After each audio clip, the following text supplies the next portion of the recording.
Welcome to That's My Line. Tonight on this stage, you are going to meet a man who claims he can move physical objects using only the powers of his mind. Line featured the world-famous magician, the amazing Randi. Well, we invited him back tonight for a very special reason. Here he is, the amazing Randi.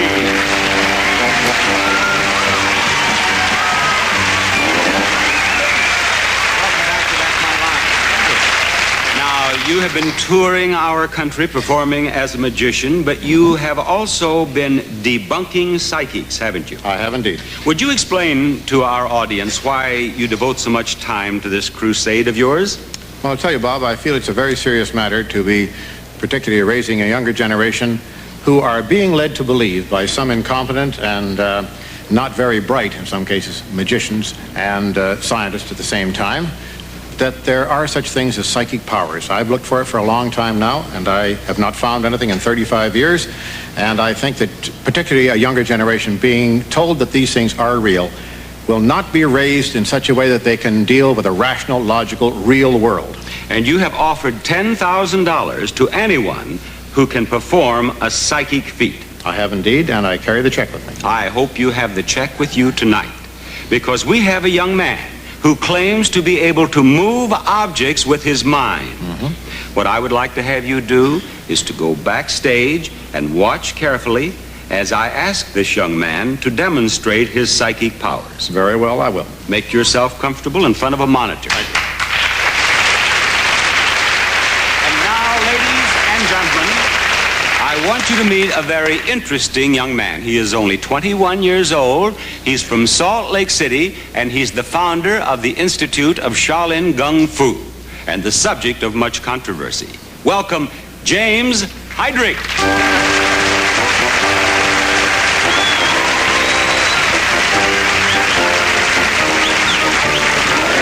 Welcome to That's My Line. All of us are very pleased, not just pleased, but excited to have you with us. Now, you claim to have psychic powers, don't you? Yes, I do. Is this something that you have discovered recently, or have you known of it since childhood? How did it all begin? Well, everyone's born with it. It's just a matter of development. How did you develop your psychic power? Well, through background and through training from an old Chinese master. What sort of training? Martial arts, kung fu, and laws of nature.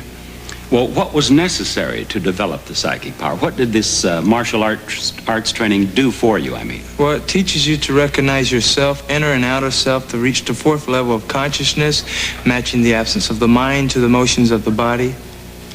And you say that we all have this power. Everyone has it. And each of us could develop it. Absolutely.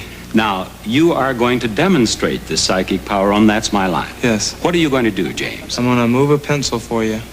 With just psychic powers? Just psychic powers. Very well. Here's a pencil, James. Show us.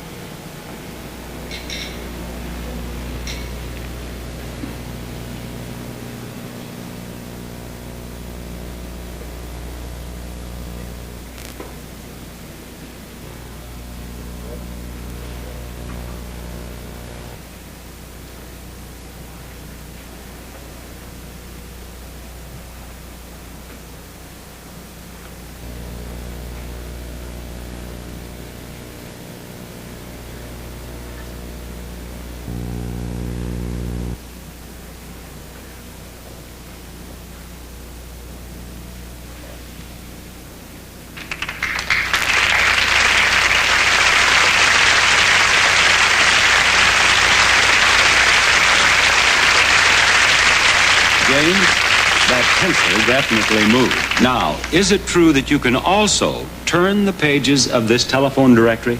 Yes, it is. And you will do that for us? I'll try. Should I take the pencil off the table? Yes. All right. There you are, James. You would like to open it to any page, or should you want me to do it? I'll be happy to.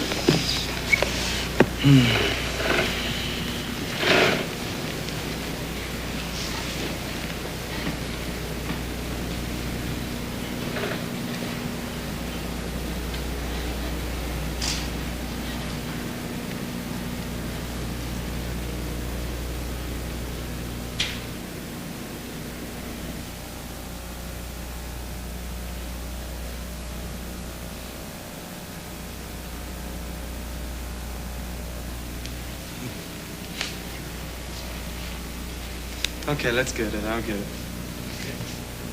Ready?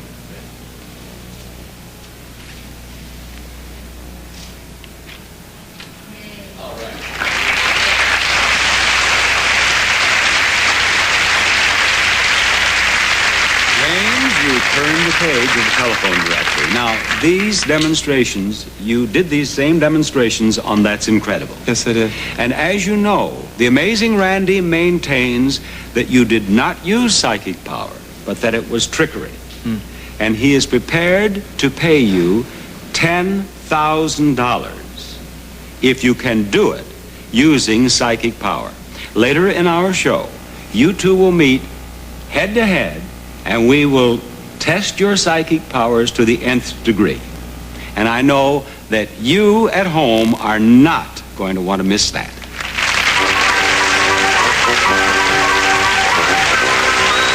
You must understand that when he was making that page move, he knew he was under the gun. He was being observed carefully. He would not wear a microphone. He wanted the overhead microphone, the boom microphone, to follow him around, pick up any sounds.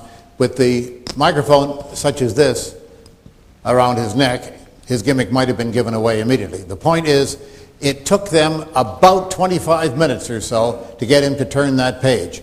So it's all condensed. You'll even notice that the book shifts position rather dramatically from the edge further in on the table at one point. That's an edit, but it's quite innocently done. They just cut 25 minutes down to a matter of 40 seconds or so. But there was a long period of time during which he did this, and when you see him try it under my conditions, it was a full 45 minutes. They actually let the audience go out to take a lunch break and come back in again.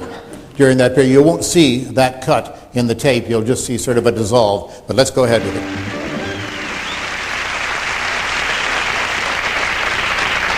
Once again, here is the man who claims to have psychic powers, James Hydrick.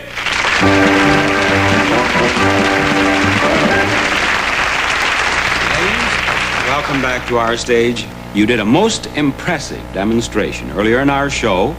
If you saw it, I'm sure you were impressed. If you did not, let me explain that James moved a pencil without touching it, and James turned the page of a telephone directory without touching it.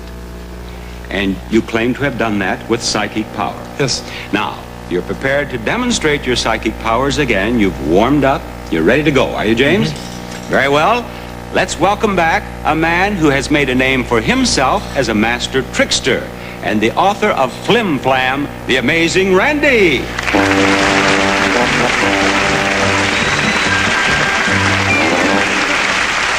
welcome back. James, Randi. Now, you saw James' demonstration from backstage. Yes, I did. And do you accept that as a demonstration of psychic power, or do you believe that he used trickery? I don't accept it as a demonstration of psychic power, Bob. I think that the solution is rather simple. I think that Mr. Hydrick is merely, to accomplish this effect, blowing on both the page and on the pencil. I see.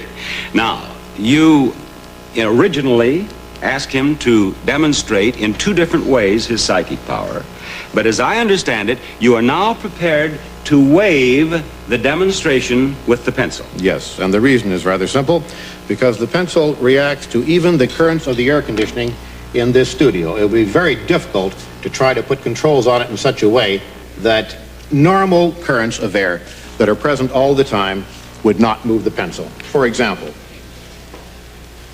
it moves very, very easily. All right, you're not going to ask him to do that. That's one down, one to go, James.